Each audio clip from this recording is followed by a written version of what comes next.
Allah Subhanahu wa taala yang mana telah memberikan kita kesehatan, dan waktu sehingga kita dapat berhadir di ruangan yang berbahagia ini. Salawat dan salam tak lupa pula kita sajikan kepada pangkuan alam yaitu Rasulullah Sallallahu Alaihi Wasallam yang mana telah membawa kita dari alam jahiliyah kepada alam yang berilmu pengetahuan seperti yang kita rasakan pada saat ini.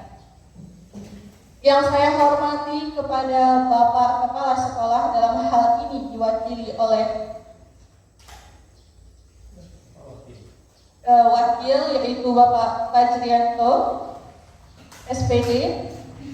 Yang saya hormati para waka dan seluruh dewan guru yang berhadir pada hari ini. Kami ucapkan selamat datang kepada Bapak dan Ibu guru Sekolah SMK Negeri Labuhan Haji Timur yang telah hadir dalam acara diseminasi budaya positif oleh Ibu Suryati SPDI dan Ibu Yusianti Harahap SPD, calon guru penggerak angkatan 11 dari SMKN Labuhan Haji Timur, Kabupaten Aceh Selatan.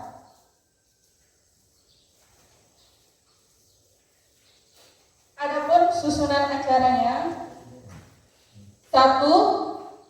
Pembukaan, 2. Menyanyikan lagu Indonesia Raya, 3. Kata sambutan oleh kepala sekolah, dalam hal ini akan diwakili oleh Bapak Fajrianto SPD, 4. Kegiatan inti yaitu pemaparan diseminasi budaya positif, dan terakhir penutup yaitu sesi foto bersama.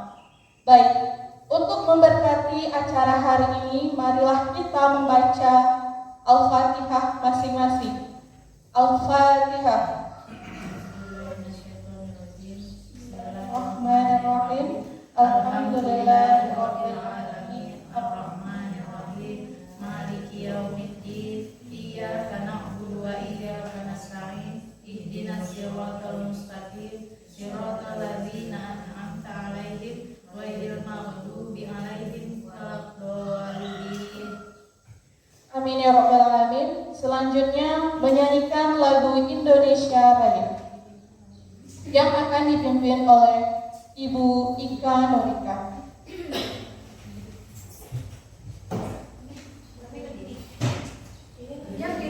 Para hadirin diharap untuk berdiri.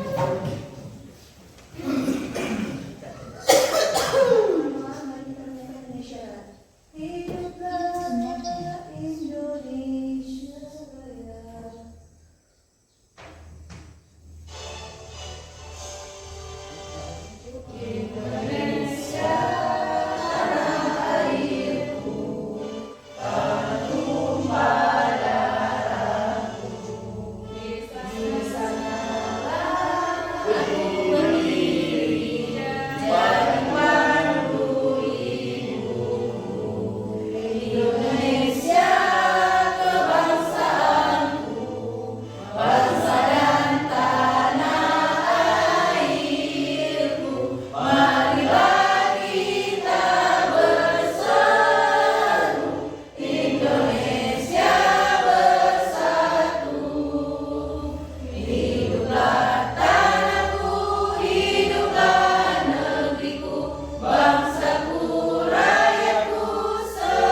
selesai. Selanjutnya, kata sambutan oleh Kepala Sekolah SMK Negeri Labuhan Haji Timur. Dalam hal ini akan diwakili oleh Bapak Fajrianto. Kepada Bapak waktu dan tempat disilahkan.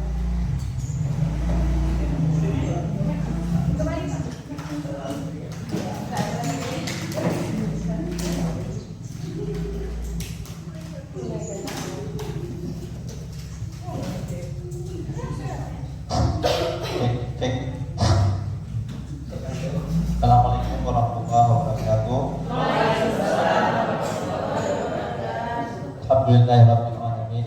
Wassallallahu ala sayyidina Muhammadin wa ala alihi wa sahbihi ajma'in. Asyhadu an la ilaha illallah wahdahu la syarika lah wa asyhadu anna Muhammadan abduhu wa rasuluh. Allahumma shalli wa sallim ala sayyidina Muhammad wa ala alihi wa sahbihi ajma'in. Pertama-tama puji syukur kita panjatkan hadirat Allah Subhanahu wa taala yang mana pada pagi yang berbahagia ini kita masih diberikan kesehatan, kesempatan sehingga kita berkumpul di dalam ruangan yang sederhana ini.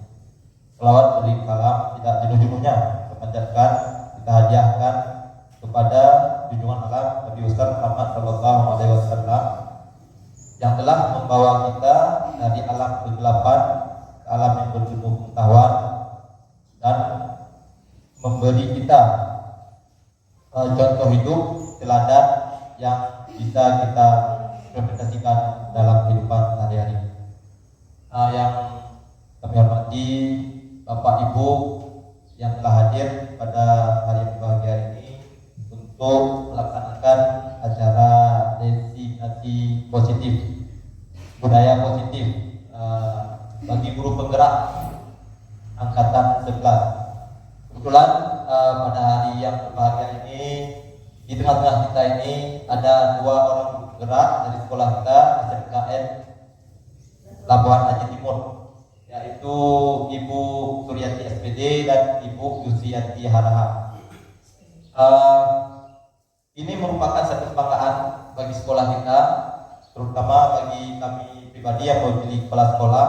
Ini adalah batu loncatan atau motivasi bagi sekolah kita ke depannya supaya menjadi lebih baik lagi, dan kami harapkan kepada teman-teman yang lain, guru-guru seperjuangan, itu bisa menjadikan sebuah motivasi atau contoh pada dua sahabat kita, guru kita ini yang telah mengikuti program guru penggerak angkatan 11, sehingga kedepannya mungkin nanti ada guru penggerak angkatan 12, 13, 14 dan selanjutnya itu semoga bisa ada lagi yang mengikuti jejak beliau untuk mengikuti program guru penggerak, sehingga kedepannya kita terus berkembang, khususnya SMKN Labuhan Haji Timur. Selanjutnya terima kasih kami ucapkan kepada Bapak Ibu yang sudah hadir pada hari ini untuk menyukseskan acara destinasi budaya positif pada rekan-rekan kita, yaitu Bu Suryati dan Bu Yusi. Semoga acara ini berjalan lancar dan Allah Subhanahu wa taala memberikan rahmat dan hidayah kepada kita semua untuk berjuang bersama-sama untuk mensukseskan acara ini dan mencerdaskan anak bangsa. Demikian sambutan dari kami sebagai wakili kepala sekolah. Lebih dan kurang kami mohon maaf. Wabillahi taufiq wal hidayah. Assalamualaikum warahmatullahi wabarakatuh.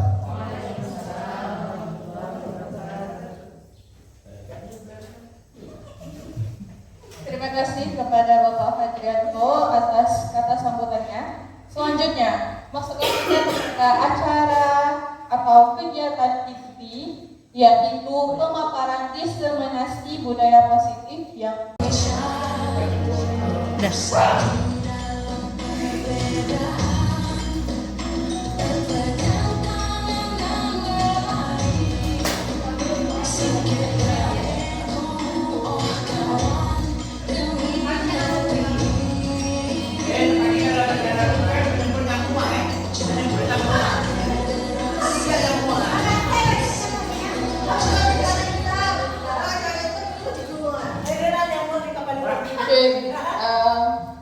baik, langsung kita mulai ya.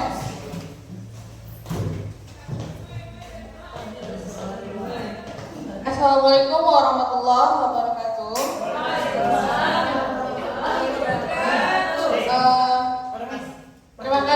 Bapak dan Ibu masih bersama kami. Selanjutnya kita akan masuk kepada sesi kedua. Pemaparan dari Ibu Suryati sudah selesai dan kita akan masuk pada sesi kedua, yaitu pemaparan diskriminasi budaya positif yang akan disampaikan oleh Ibu Yusianti Harahap. Kepada Ibu Yusianti Harahap SPD, kami silakan.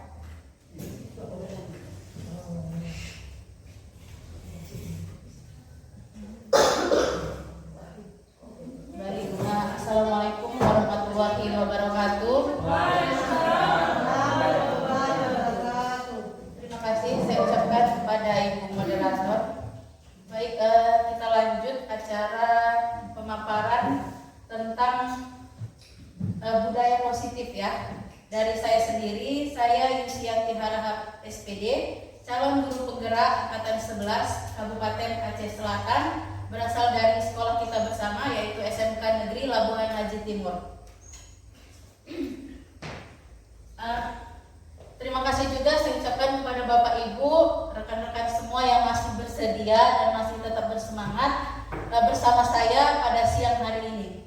Baik, kita mulai saja. Yang ingin saya sebarkan atau yang ingin saya bagikan kepada Bapak Ibu adalah budaya positif, ya. Nah, konsep dari budaya positif itu sendiri bisa kita lihat di layar, ada 8. Ya, yang pertama perubahan paradigma positif, disiplin positif, nilai-nilai kebajikan, kemudian kebutuhan dasar manusia, motivasi perilaku manusia, posisi kontrol guru, dan keyakinan kelas, serta yang terakhir adalah segitiga restitusi. Nah, kesemuanya ini akan saya sampaikan kepada Bapak Ibu. Mudah-mudahan kita semua bisa memahami dan pada akhirnya harapan kita adalah bisa kita terapkan dalam proses pembelajaran bersama siswa kita di kelasnya nanti. Itu harapan kita bersama. Baik, yang pertama yaitu pembelajaran dengan paradigma baru.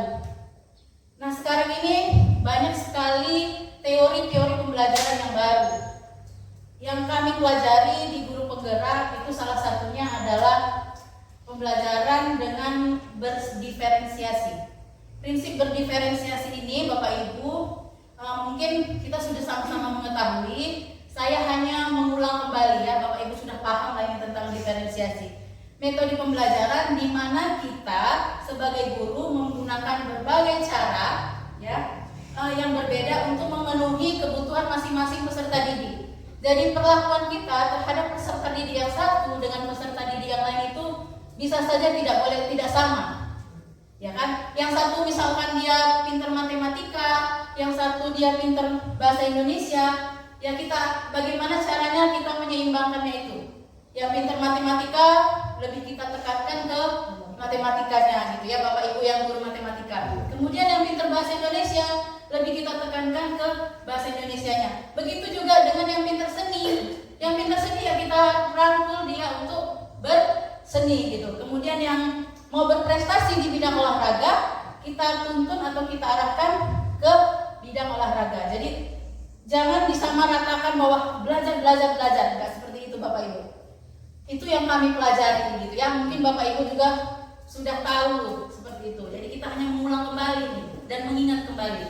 Nah, selanjutnya kita ke miskonsepsi tentang teori kontrol. Sebenarnya ini kan ada teori kontrol ya. Guru itu masuk dalam teori kontrol seperti itu. Jadi selama ini kita selalu menyalahartikan tentang teori kontrol itu.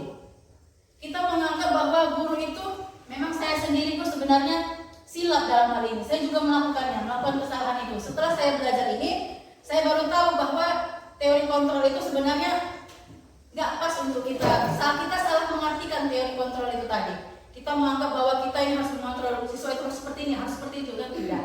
Ternyata kita salah ya. Sebenarnya inilah kesalahan kita sebagai seorang guru, ilustrasi guru untuk mengontrol murid. Kita kontrol terus dia. Kemudian ilustrasi bahwa semua penguatan positif, efektif dan bermanfaat.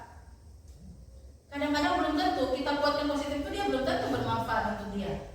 Kemudian ilusi bahwa kritik dan membuat rasa bersalah selalu mampu menguatkan karakter. Ya belum tentu juga kan seperti itu. Ilusi bahwa seorang dewasa berhak memaksa. Tidak, orang dewasa itu tidak berhak memaksa Bapak Ibu. Kita selama ini salah, kita anggap bahwa siswa itu harus ikut dengan kemauan kita. Kita paksa dia harus seperti ini, harus seperti itu. Nah, saya juga salah selama ini, gitu kan. Jadi saya nggak mau kesalahan itu kita ulang bersama, gitu. Jadi makanya budaya positif ini kami sebarluaskan ke Bapak Ibu semua. Itu tuntutan dari pendidikan kami ya. Nah itu tadi. Jadi teori kontrol itu sebenarnya salah ya. Kita yang salah memahaminya, Bapak Ibu. Selanjutnya, bagaimana kita merubah paradigma stimulus respon ke pendekatan teori kontrol. Kita tidak lagi melakukan pendekatan, ya kita rubah paradigmanya.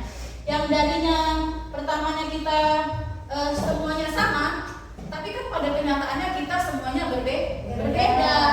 Begitu juga dengan siswa kita semuanya berbeda, ya. Kemudian semua orang melihat hal yang sama, tidak. Pandangan saya dengan pandangan Bapak Ibu berbeda seperti itu. Kemudian kita mencoba mengubah orang agar berpandangan sama dengan kita. Tidak juga kan? Seperti yang saya katakan tadi sebelumnya, kita tidak sama pemikirannya. Pemikiran saya A, pemikiran Bapak Ibu B, tetapi tetap harus ke arah yang positif. Nah selanjutnya, orang lain bisa mengontrol saya. Oh tidak, hanya saya sendiri yang bisa mengontrol saya.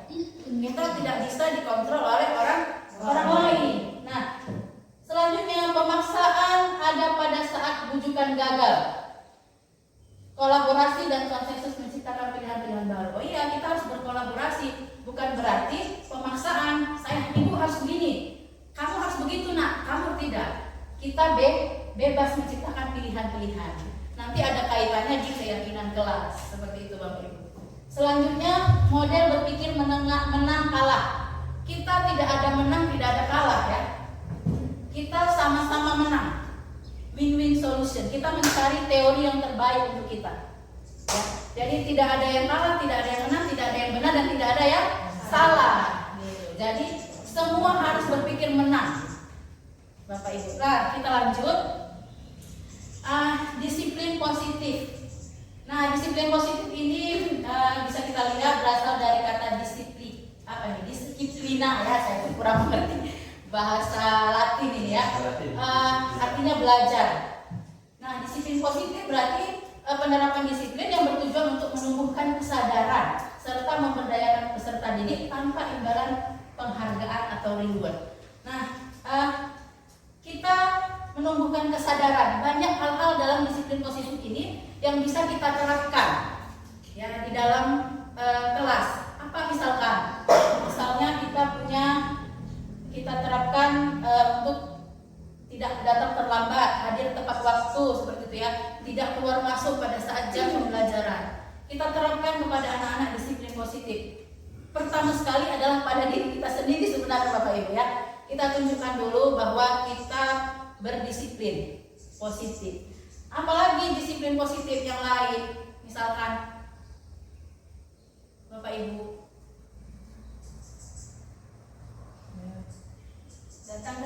datang tepat waktu itu juga termasuk disiplin positif. Kemudian selain itu ada lagi hal yang disiplin, tapi tidak harus disiplin itu tidak selamanya harus waktu ya, tidak selamanya harus tepat waktu. Bisa jadi hal yang lain, misalkan menjaga kebersihan itu juga termasuk disiplin positif. Nah, saya pribadi dan Ibu Suri rencananya akan membuat sebuah program di sekolah ini, yaitu operasi semut Bu Surya. Kita rencanakan nanti mungkin beberapa hari ke depan kita akan take video juga. Kita lihat juga bagaimana kita terapkan di sekolah ini operasi semut. Operasi semut itu termasuk ke dalam disiplin positif, menjaga kebersihan. Kita akan buat slogan Lisa, lihat sampah, ambil. Nah, itu akan kita mulai terapkan. Itu kan disiplin juga ya, menjaga lingkungan kan. Jadi dia disiplin, setiap kali dia lihat sampah dia ambil. Nah, itu rencana yang akan kita terapkan, kesadaran. Nah, itu disiplin positif. Selanjutnya nilai-nilai kebajikan. Jadi nilai-nilai kebajikan ini Bapak Ibu sudah ada ya. Nilai yang disepakati bersama, lepas dari suku bangsa, agama, bahasa maupun latar belakangnya. Jadi contoh kebajikan institusi atau organisasi. Kalau di profil pelajar Pancasila itu Bapak Ibu tadi sudah menyebutkannya bahwa beriman, bertakwa kepada Tuhan Yang Maha Esa dan berakhlak mulia, berkebinekaan global, gotong royong, mandiri, bernalar kritis dan kreatif. Kemudian untuk IBO Primary Years program itu bisa kita lihat toleransi, rasa hormat, integritas, mandiri dan selanjutnya ya. Kemudian 9 pilar karakter itu ada cinta Tuhan dan segenap ciptaannya, kemandirian dan tanggung jawab dan seterusnya. Itu adalah nilai-nilai kebajikan ya yang harus kita terapkan sebenarnya di dalam kehidupan kita sehari-hari, apalagi tugas kita sebagai seorang pendidik. Baik, selanjutnya adalah kebutuhan dasar manusia.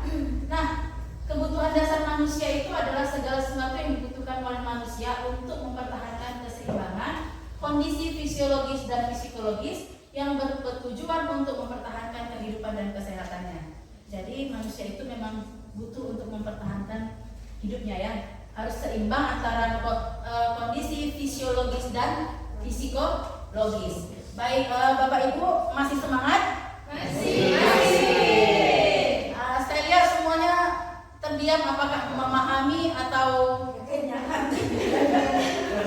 baik, Bapak Ibu, setelah ini saya akan buat games ya. Terakhir sekali kita masuk ke games. 5 adalah kebutuhan dasar manusia. Seperti ini Bu, manusia itu memang pertama butuh penguasaan. Ini memang sudah sifat dasar manusia. Manusia itu selalu ingin berkuasa. Ya. Kemudian kasih sayang dan rasa diterima. Semua ingin disayangi dan semua ingin diterima. Kemudian bertahan hidup ya. Kita harus bertahan hidup. Mereka ingin bertahan hidup dan berjuang untuk bertahan hidup. Kemudian manusia itu ingin kesenangan, tidak ada yang mau kesedihan. Ya, selanjutnya yang terakhir manusia itu ingin bebas. Tapi dalam hidup tidak bisa bebas, tetap harus ada aturan. Baik, Bapak Ibu masih semangat? Sekarang sebelum kita lanjut materi selanjutnya, kita games dulu ya. Kita ice breaking dulu, penyegaran. Tadi kan sudah yang pertama, ini sekarang yang kedua. Baik, Estella udah ya. Nah sekarang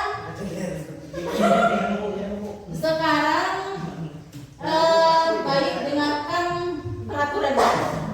peraturannya, ikuti yang saya katakan ya. Ikuti yang saya katakan. Sekali lagi, ikuti yang saya katakan. Oke. Bebek, ayam, bebek, ayam. Berapa ayam?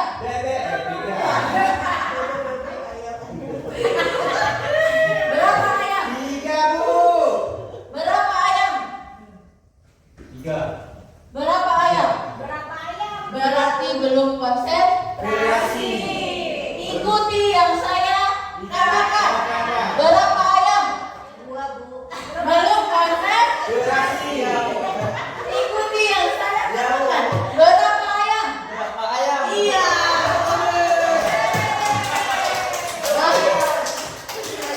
Akhirnya Pak Tommy konsentrasi lagi. Iya, konsentrasi. Kita ulangi sekali lagi. Kita uji konsentrasinya. Ayam, bebek. Berapa ayam bebek? Iya. 3 Bu. Sudah konsentrasi. Konsentrasi. Kita lanjut lagi untuk nilai-nilainya. Motivasi perilaku manusia. Nah, perilaku manusia itu selalu ingin menghindari ketidaknyamanan atau hukuman. Ya, betul nggak Bapak Ibu? Betul. Kita semua selalu ingin menghindari ketidaknyamanan dan menghindari hukuman. Tapi tidak mau taat pada aturan. Itu dia kelemahan kita di situ. Baik. Manusia itu selalu berperilaku untuk mendapatkan imbalan atau penghargaan dari orang lain. Betul nggak? Betul ya. Kita sendiri juga ingin ingin dihargai dan ingin mendapatkan imbalan. Tapi itu kembali lagi pada ketidakikhlasan sebenarnya. Oke, selanjutnya untuk menjadi orang yang mereka inginkan dan menghargai diri sendiri dengan nilai-nilai yang mereka percaya. Terkadang nilai-nilai yang kita percaya itu belum tentu juga benar. Nah, itulah sebenarnya motivasi perilaku manusia ini ya. Nah, dan itu bisa kita rasakan sendiri pada diri kita. Kesemuanya ini kita lakukan. Selanjutnya, konsep disiplin dengan identitas gagal. Yang pertama ada hukuman, kemudian ada penghargaan. Nah, hukuman itu pasti menyakitkan, tidak nyaman, ya kan? Kalau kita terapkan kepada siswa, maka siswa akan takut, memaksa. Kemudian murid akan menyembunyikan kesalahan, dia akan mulai tidak jujur dengan kita. Kemudian yang terakhir adalah murid menjadi rendah diri. Jadi konsep disiplin dengan identitas gagal itu adalah dengan hukuman. Tapi kalau dengan penghargaan juga sebenarnya tidak efektif. Kita memberikan penghargaan tidak efektif, kemudian merusak hubungan, ada sifat iri antara siswa yang satu dengan siswa yang lain. Kemudian mematikan kreativitas, menghukum dengan sistem ranking itu juga tidak pas sebenarnya Bapak Ibu ya. Kemudian merampas hak menghargai dirinya. Sebenarnya ini semua kesalahan yang sudah kita lakukan bersama-sama. Jadi kedepannya mungkin kita akan memperbaiki bagaimana sebenarnya konsep disiplin ya, yang sebenar-benarnya bukan dengan identitas yang gagal gitu. Karena proses pelajar Pancasila itu seperti yang sudah disampaikan Ibu Suri tadi, kita lebih berpihak kepada siswa. Ya, itu dia. Jadi kesemuanya itu tidak boleh juga hukuman ataupun penghargaan. Nah, boleh penghargaan tapi ada yang maksudnya cara yang lebih pas gitu ya. Selanjutnya konsep dengan disiplin, dengan identitas disiplin sukses. Ini dia. Kalau tadi yang salah, ini dia yang sebenarnya. Konsekuensi, penguatan jangka pendek, perlu monitoring berkelanjutan. Jadi kita harus monitoring terus. Kemudian memberikan stimulus, merespon murid untuk menghormati peraturan. Jangan kita paksa, tapi kita respon. Ya. Selanjutnya, kehilangan waktu untuk merenungi kesalahan. Jadi kita bantu murid itu untuk bisa merenungi kesalahannya. Kemudian dengan restitusi, murid bertanggung jawab untuk perilakunya. Fokus pada pemecahan masalah jangka panjang dan murid menghormati dirinya dan orang lain. Kemudian memegang teori kontrol dirinya dan murid bersemangat memperbaiki kesalahan. Ini sebenarnya yang harus kita terapkan. Bapak Ibu yang tadi kan salah. Ini disiplin yang sukses lah, disiplin identitas yang benar seperti itu. Nah, konsep disiplin pendekatan restitusi. Nah, tadi kan kita ada tadi restitusi ya, pada yang pertama kali saya sampaikan ada restitusi. Konsep disiplin pendekatan restitusi yaitu sebuah cara menanamkan disiplin positif pada murid. Ya, kemudian apa sih sebenarnya restitusi itu? Restitusi itu adalah proses menciptakan kondisi bagi murid untuk memperbaiki kesalahan mereka, sehingga mereka bisa kembali pada kelompok mereka dengan karakter yang lebih kuat. Artinya kita memberikan kesempatan kepada siswa untuk memperbaiki diri, bukan menghakimi Bapak Ibu. Ya, memberikan kesempatan, menciptakan kondisi bagi murid untuk memperbaiki kesalahannya. Kita beri dia kesempatan untuk memperbaiki kesalahan. Kemudian apa ciri-ciri dari restitusi itu? Restitusi itu bukan untuk menebus kesalahan, namun untuk belajar dari kesalahan. Jadi kita buat siswa itu bisa belajar bahwa kesalahan seperti itu tidak boleh untuk diulang kembali.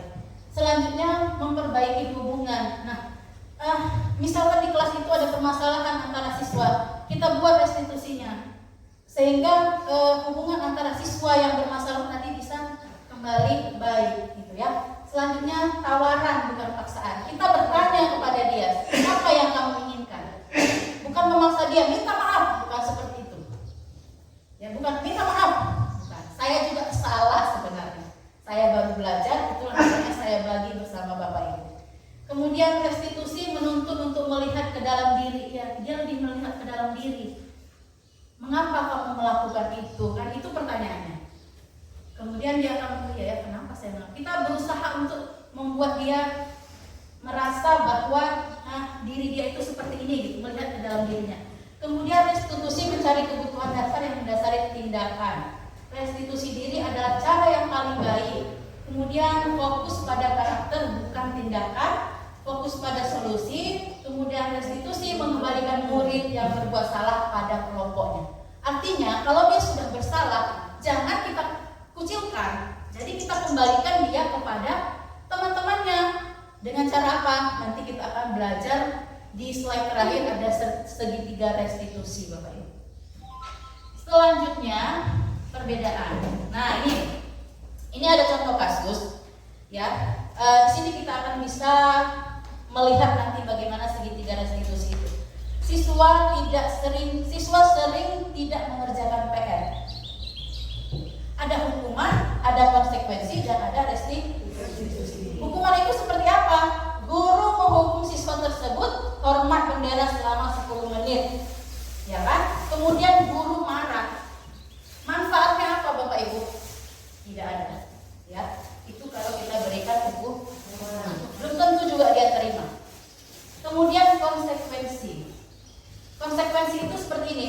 Guru memberikan konsekuensi untuk mengerjakan PR-nya saat istirahat atau dikerjakan sebanyak 3 kali lipat. Guru tegas dan siswa menghormati peraturan.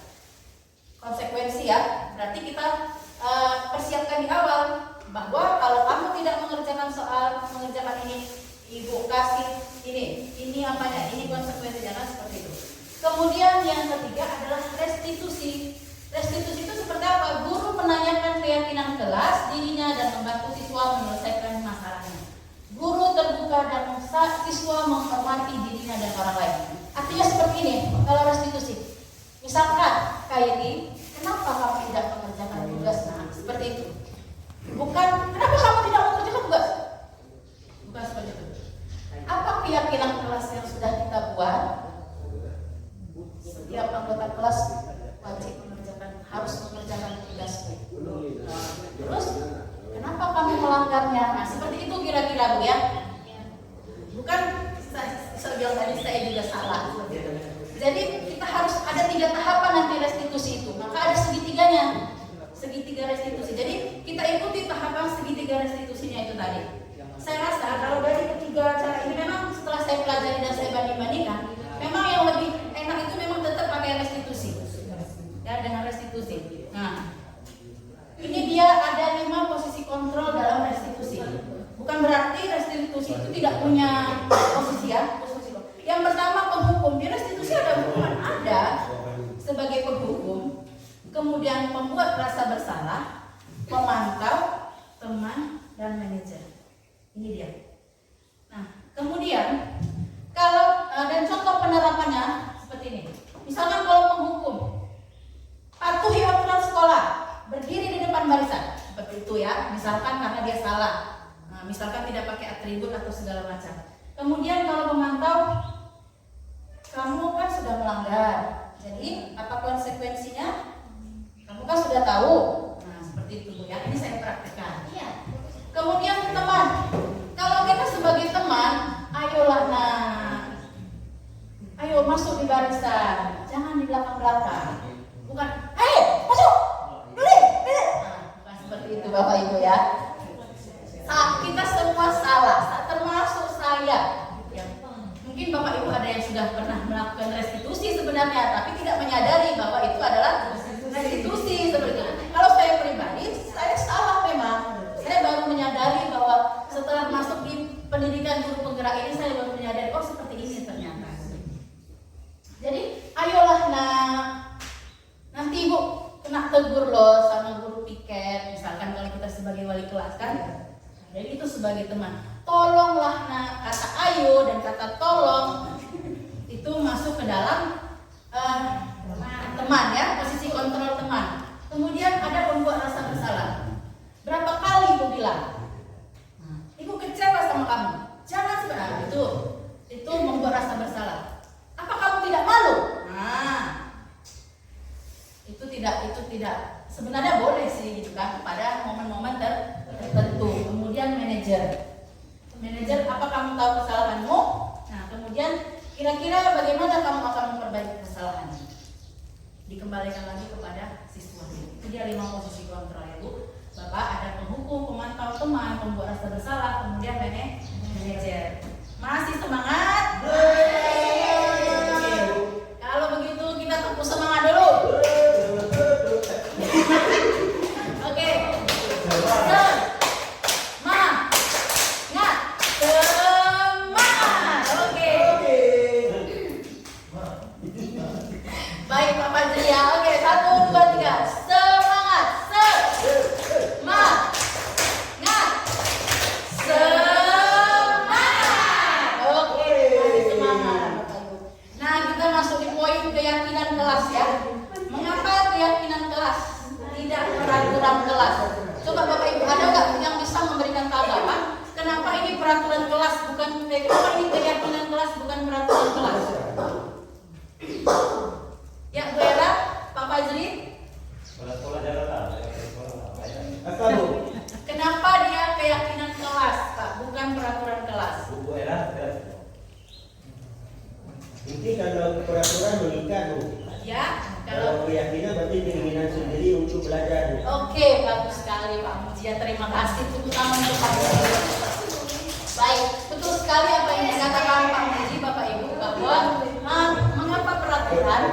Kalau peraturan mengikat ya, artinya harus kita patuhi. Kalau tidak kita patuhi ada konsekuensi atau hukuman yang akan kita terima. Kalau keyakinan adalah keinginan kita sendiri, keinginan bersama. Nah, kalau dia keyakinan kelas berarti keinginan seluruh anggota kelas. Kalau keyakinan diri adalah keinginan diri sendiri. Saya yakin saya harus ikut dalam perlombaan itu karena saya pasti menang. Itu adalah keyakinan diri sendiri. Misalkan, ayolah Khairi, saya pasti menang. Bukan keyakinan bersama kan? Keyakinan saya sendiri seperti itu. Jadi kalau keyakinan kelas itu artinya keinginan dari siswa kita. Nah, di sini ada mengapa kita memiliki peraturan tentang penggunaan helm pada saat mengendarai. Ya, untuk keselamatan kita sendiri. Nah, itu keyakinan atau peraturan? Ya, kalau keselamatannya adalah keyakinan. Jadi, kalau peraturan penggunaan helmnya itu peraturan. Saya lebih membandingkan seperti ini Bapak Ibu. Kalau peraturan membuat penggunaan helm itu kan ada aturannya, tertulis seperti itu ya. Harus, kalau tidak mau pasti ada hukuman. Sementara kalau penggunaan masker dan mencuci tangan ada hukumannya atau enggak? Tidak kan? Itu keyakinan diri kita sendiri bahwa kalau kita mencuci tangan, memakai masker, maka kesehatan kita akan terjaga. Itu keyakinan. Tapi kalau memakai helm, itu sebenarnya kalau dari hati kita yang paling dalam adalah peraturan. Saya sendiri buktinya tidak pakai helm ke sini tadi. Berarti saya sebenarnya melanggar peraturan. Saya tidak punya keyakinan karena saya yakin kalau saya berjalan dari Samadua sampai Labuan Haji tidak pakai helm, insya Allah saya pasti selamat. Itu keyakinan saya. Jadi itu pola pikir sebenarnya, yakin dan peraturan. Keyakinan dan peraturan. Kita lanjut ke segitiga restitusi. Ini yang saya janjikan tadi, bahwa di segitiga restitusi ini ada 3 tahapan, ya. 3 tahapan. Yang pertama menstabilkan identitas, kemudian validasi tindakan yang salah, dan yang terakhir menanyakan keyakinan. Nah, seperti ini. Ini sebenarnya segitiga restitusi yang harus kita lakukan apabila menghadapi permasalahan siswa ya. Ini penting bagi wali kelas sebenarnya dan guru BK. Segitiga restitusi ini. Mungkin Ibu BK juga dulu waktu kuliah ada pembelajaran seperti ini. Segitiga restitusi ya. Inilah sebenarnya yang harus kita terapkan. Nah, sebelum kita lanjut ke segitiga restitusi, masih lama Bu? 20 menit lagi. 20 menit lagi Bapak Ibu, kita 30 menit lagi. 30 menit lagi sebelum kita ke segitiga restitusi ini, ada baiknya saya mau mengajak Bapak Ibu berkonsentrasi lagi. Kita refresh Pak sebelum masuk ke sini. Ini nanti harus kita praktekkan Pak. Ya, kita praktekkan. Oke Bapak Ibu,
segitiga restitusi seperti kita lanjut Bapak Ibu.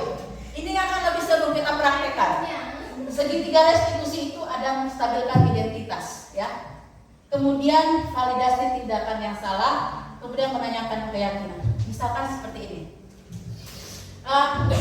Ada seorang siswa yang merobek bukunya di dalam kelas, buku temannya. Dia pinjam buku temannya, pinjam buku teman. Tidak dikasih, kemudian dia robek. Nah, kemudian siswa yang bukunya dirobek itu mengadu kepada wali kelasnya.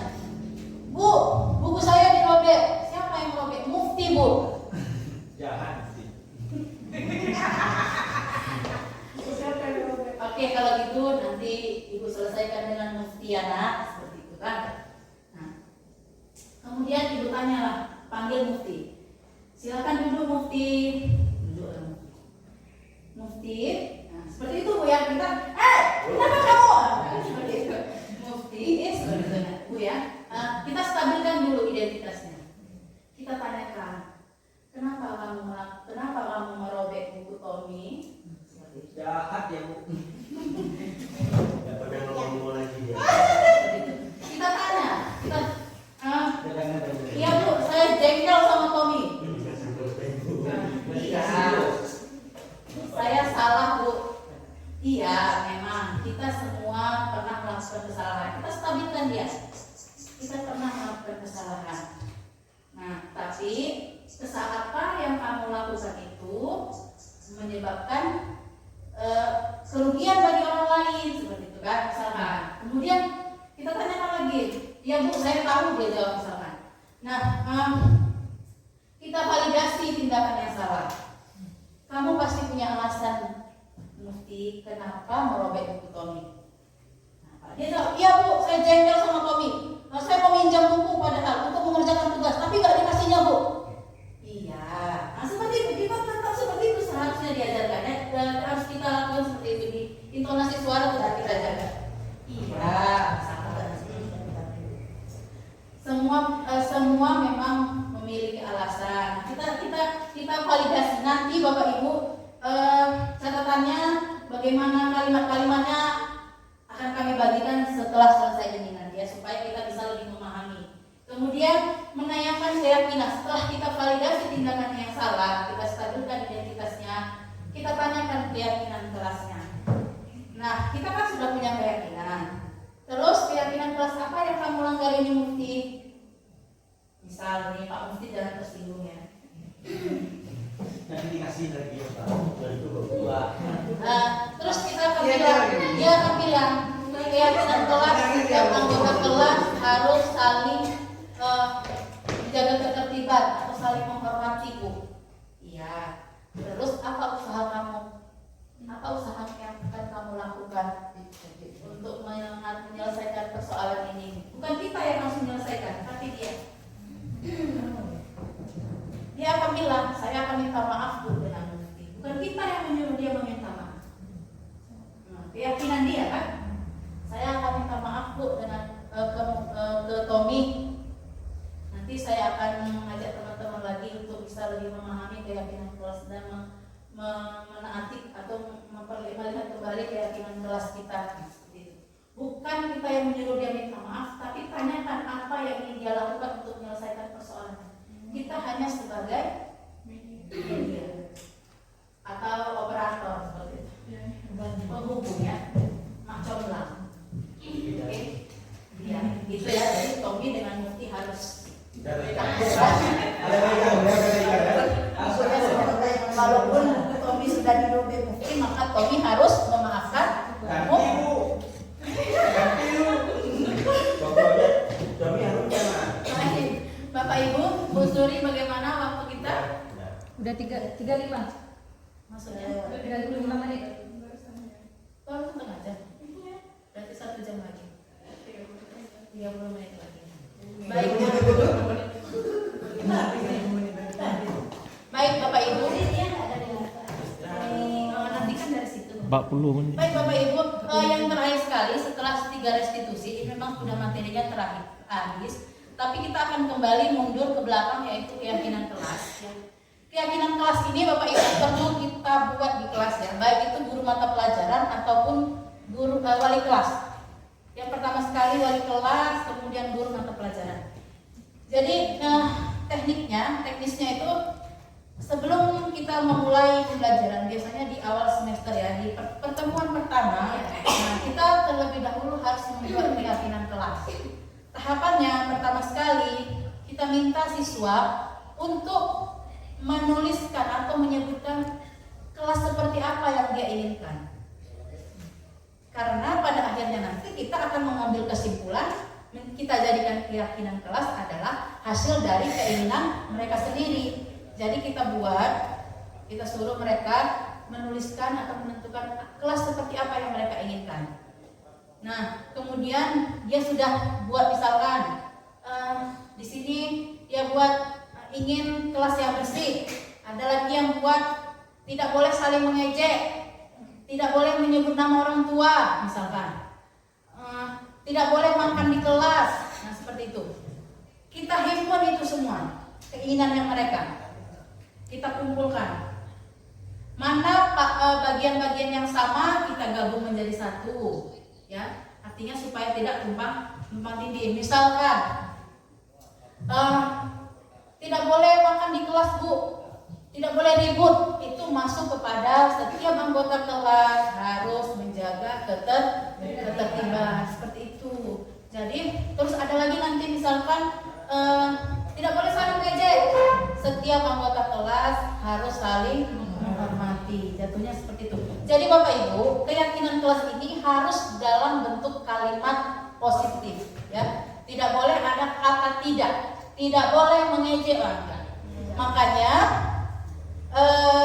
hasil dari anak-anak itu tadi kita rubah menjadi kalimat positif untuk kita jadikan keyakinan kelas, seperti itu. Nah, misalkan menjaga, setiap anggota kelas wajib menjaga kebersihan dan keindahan, ya, seperti itu. Setiap anggota kelas harus disiplin waktu. Itu masuk kategori apa? Tidak boleh terlambat, masuk dan keluar waktu. Jadi kita rubah yang sudah diberikan anak-anak tadi, keinginannya seperti apa, kita rubah menjadi kalimat positif. Itulah yang menjadi keyakinan kelas, tanpa melupakan apa poin-poin yang ada di dalam kalimat positif itu tadi. Ya, berarti nanti ketika ada permasalahan, misalkan dia merobek buku temannya atau mengejek temannya, nah itu masuk kepada saling menghormati, bukan saling menghargai. Kemudian apabila dia datang terlambat, berarti disiplin. Seperti itu Bapak Ibu. Nah, jadi harapan saya semoga kita bisa kedepannya membuat peraturan kelas. Walaupun ini sudah berjalan berapa bulan ya, semester ganjil ini, nggak ada salahnya kita untuk pertemuan berikutnya ini kita buat keyakinan kelas terlebih dahulu. Ya, Ibu Airi mungkin sebagai wali kelas sudah ada keyakinan kelasnya, Bu? Sudah ada, Bu. Ya, Bu Airi sudah ada.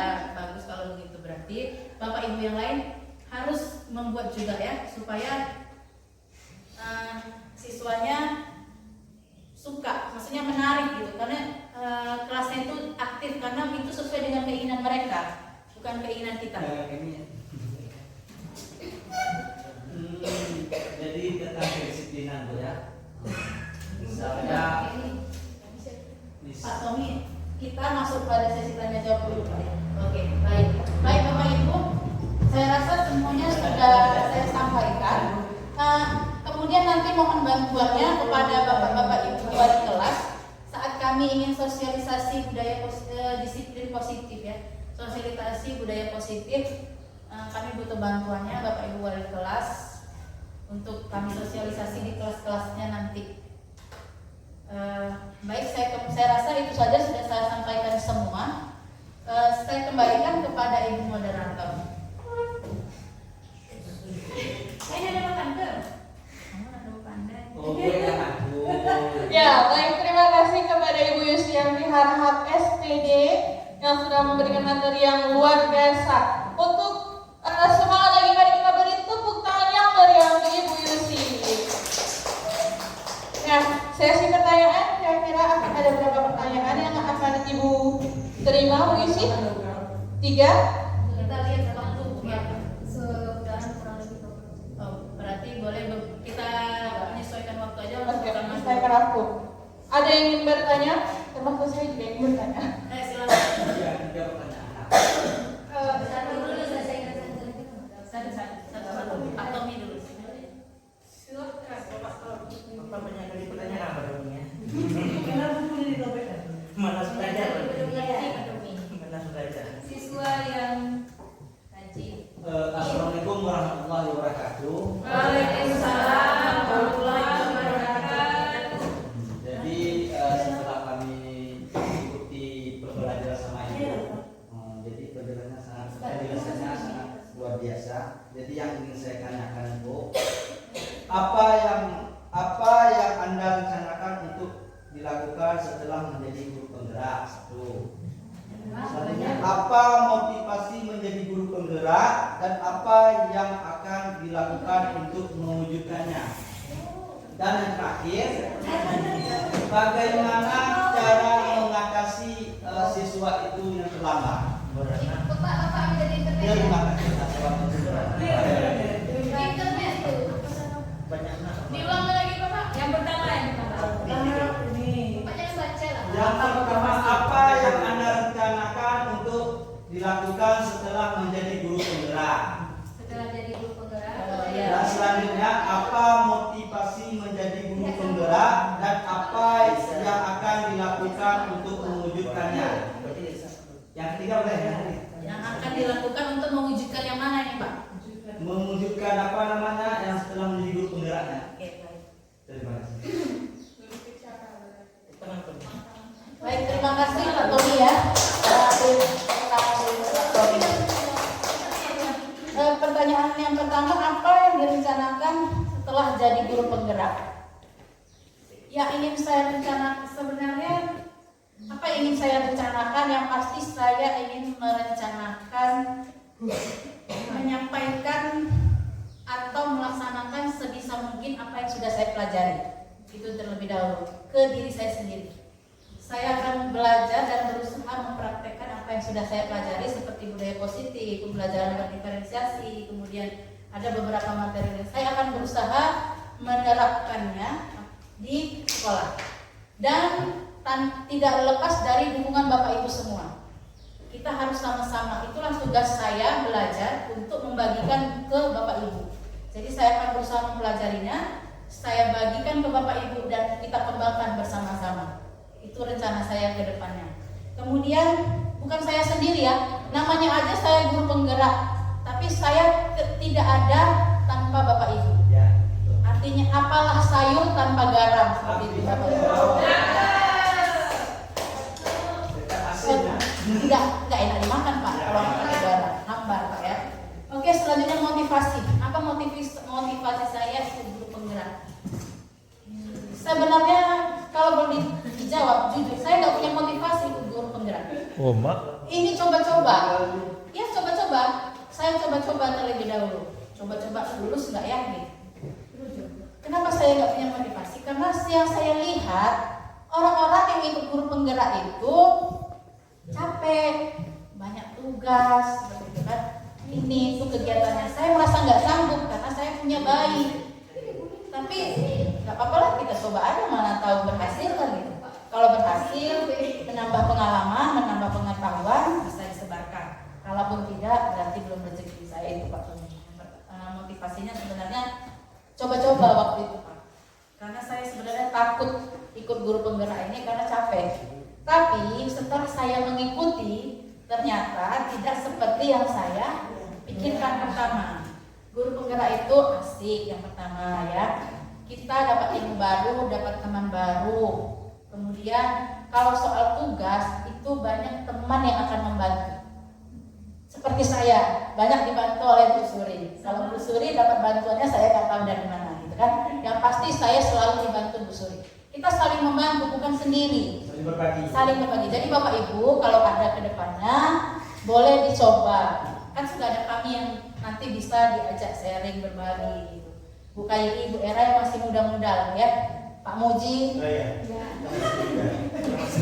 Kemudian apa yang akan saya lakukan setelah lulus guru penggerak sepertinya sudah terjawab dengan poin pertanyaan saya pertama. Yang pertama, saya akan memperbaiki diri saya dulu. Saya akan menyesuaikan diri saya dengan apa yang sudah saya pelajari. Ketika saya sudah bisa, sudah berhasil, tentu saja Bapak Ibu akan melihat saya kan. Yang positif itu pasti akan membawa dampak yang baik, akan menjadi contoh bagi orang-orang. Jadi yang pertama, saya ke diri saya dulu, saya sesuaikan diri saya dengan apa yang saya pelajari. Pelan-pelan Bapak Ibu, saya yakin pasti mau berubah dan mau bergerak akan mengikuti apa yang saya lakukan kalau ke arah yang positif. Seperti itu Pak Tommy. Baik, itu saja Pak Tommy yang akan saya lakukan. Siswa terlambat. Siswa terlambat. Mengatasi siswa yang terlambat. Sebenarnya Pak, kalau secara teori ya, secara teori, saya hanya bisa menyampaikan secara teori.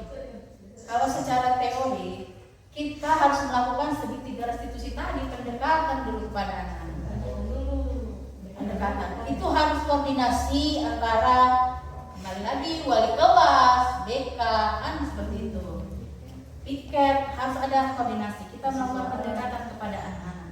Dipanggil Pak, dipanggil satu persatu. Mungkin juga bisa berkoordinasi dengan humas karena ada hubungannya dengan orang tua. Seperti itu. Dia di rumah seperti apa? Ada kasus, misalkan, kita harus mencari tahu dulu kenapa dia terlambat. Contoh, ada siswa sering terlambat. Ketika saya tanya, kenapa kamu sering terlambat? Nah, rumah saya jauh Bu, saya jalan kaki dari rumah ke sekolah. Berarti kan masalahnya bukan dari diri dia kan? Situasi dan keadaan yang tidak ada kendaraan. Jadi kembali lagi kita tanyakan, bagaimanalah caramu nak untuk menyelesaikan itu supaya kamu tidak datang terlambat. Coba apa? Coba kamu pikirkan. Kayak mana caranya supaya kamu nggak? Bukan kita nggak bisa menyelesaikan permasalahannya Pak. Dia sendiri yang bisa menyelesaikan permasalahan. Makanya kembali lagi ke pendekatan. Pendekatan seperti yang saya sebutkan tadi di sini. Jadi harus bekerjasama dengan BK wali kelas, Bu. Wali kelas, BK, kemudian humas, piket. Humas mungkin lebih ke pendekatan ke orang tua, ya. Kemudian piket bekerja sama lah. Ditanya terutama wali kelasnya kan, Ibu dengar dari piket, kamu itu sering kali terlambat. Tiap hari kamu terlambat. Kenapa? Kita validasi dulu. Tadi kan yang pertama kita validasi. Saya kesiangan Bu. Ya, kenapa? Apa yang membuat kamu kesiangan? Kenapa kamu bisa kesiangan? Dicari Bu, dicari terus, digali. Kita gali terus apa sampai dia bisa menyadari dan mencari solusi untuk dia sendiri. Jangan dari kita. Kalau dari kita namanya peraturan, tapi kita kan tadi sudah beralih menjadi keyakinan. Yuk sama-sama. Saya pun baru belajar. Sama-sama Pak Tony. Kita terapkanlah segitiga restitusi tadi untuk menyelesaikannya. Bekerja sama bersama wali kelas, guru BK, piket. Jadi piket itu dicatat. Setelah dicatat ini terlambat. Berapa kali dia terlambat? Kalau 3 kali terus-menerus terlambat, bolehlah dilaporkan kepada wali kelasnya. Wali kelas tolong diselesaikan. Kalau wali kelas tidak mampu lagi, baru naik ke jenjang yang lebih tinggi. Setahu saya seperti itu peraturannya. Naik ke jenjang yang lebih tinggi lagi, guru BK. Kalau guru BK sudah tidak bisa menyelesaikannya lagi, lanjut ke wakaf kesiswaan. Wakaf kesiswaan tidak bisa, lanjut ke kepala sekolah. Berarti jenjangnya berarti dari dari piket. Kalau soal kasus terlambat itu ke piket pertama. Piket, karena kan ada orang piket. Ya. Jadi dari piket nanya lapor ke wali kelas. Ya, lapor ke wali kelas. Wali kelas nanti berjenjang sama BK.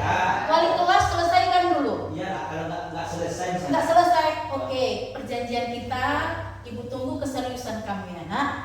Berarti baru naik. Kalau kedepannya kamu tidak bisa mematuhi keyakinan kelas kita lagi, nah seperti itu.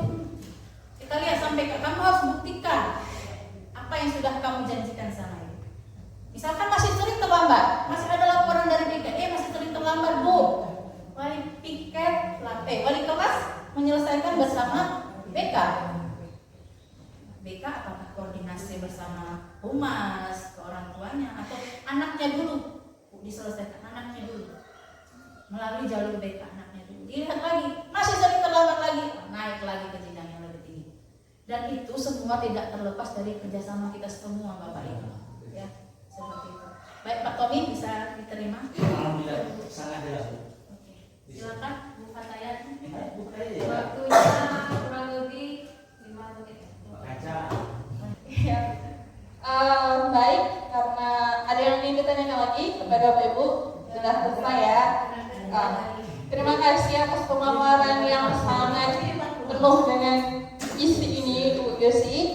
Kami mohon maaf, saya sebagai moderator mohon maaf bila ada salah kata. Kebenaran hanya milik Allah Subhanahu wa taala. Sekian dari saya. Assalamualaikum warahmatullahi wabarakatuh.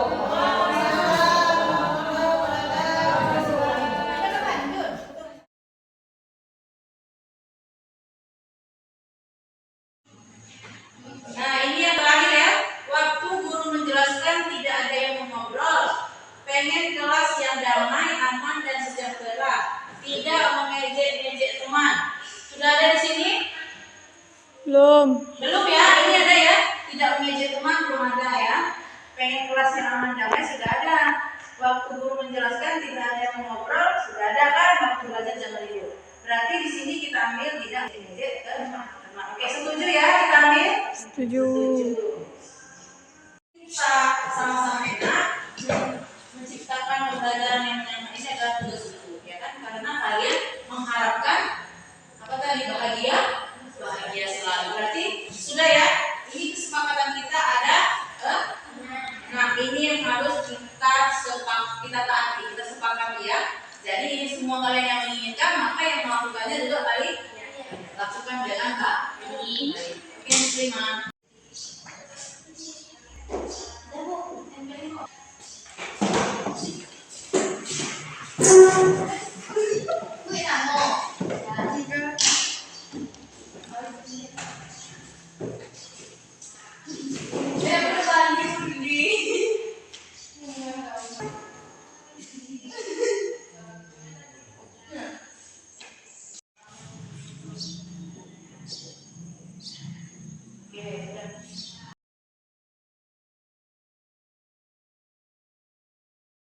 Kenapa kamu dipanggil ke sini? Bu, saya sudah berbuat salah. Saya melanggar keinginan kelas kita. Berbuat salah itu Siti tidak apa-apa. Ibu juga pernah melakukan kesalahan karena tidak ada manusia yang sempurna kan. Nah, sekarang ibu mau tanya, kenapa kamu merobek buku mufti? Kamu pasti punya alasan kan kenapa melakukannya? Saya kesal sama Musti, Bu. Dia tidak mau meminjamkan bukunya, padahal saya membutuhkannya.